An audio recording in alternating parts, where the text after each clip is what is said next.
AP డేటాపై కేసులు పెట్టడానికి తెలంగాణ పోలీసులు ఎవరని సీఎం చంద్రబాబు ప్రశ్నించారు.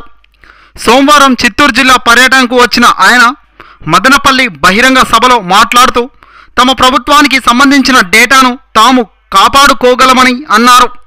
కేసీఆర్తో జగన్ కుమ్ముక్కై టీడీపీని దెబ్బతీయాలని అనుకుంటున్నారని తీవ్ర స్థాయిలో మండిపడ్డారాయన.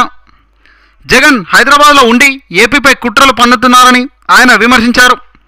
60 ఏళ్లు కష్టపడి హైదరాబాద్ను ప్రపంచ పటములో పెట్టానని ఇప్పుడు తనపై దాడులు చేయడానికి వస్తున్నారని వారి గత చరిత్ర ఒక్కసారి ఆలోచించుకోవాలని చంద్రబాబు హెచ్చరించారు. ఈ విషయంలో ఎవరిని వదిలిపెట్టే సమస్య లేదని ముఖ్యమంత్రి మదనపల్లి సభ ద్వారా మరోసారి హెచ్చరించారు. ఈ విషయంలో తెలంగాణ పోలీసులు జోక్యం చేసుకోవడానికి ఎవరని ఆయన మరోసారి ప్రశ్నించారు. జగన్ కేసీఆర్తో కుమ్ముక్కై ఇద్దరు లాలూచి పడి టీడీపీని దెబ్బతీయాలని అనుకుంటే ఖబర్దార్ జాగ్రత్తగా ఉండాలని, మీ మూలాలు కదిలిపోతాయని, ఎక్కడా తిరిగే పరిస్థితి కూడా ఉండదని చంద్రబాబు గట్టిగానే హెచ్చరించారు. డేటా అనేది తమ సొంతమని మీరెవరు అడగడానికి అని చంద్రబాబు ప్రశ్నించారు. ఏదైనా చట్టపరంగా తాను ముందుకు వెళ్తానని అన్నారు. ఎవడో దానయ్య ఫిర్యాదు చేస్తే మాపై యాక్షన్ తీసుకుంటారా అంటూ సీఎం ధ్వజమెత్తారు.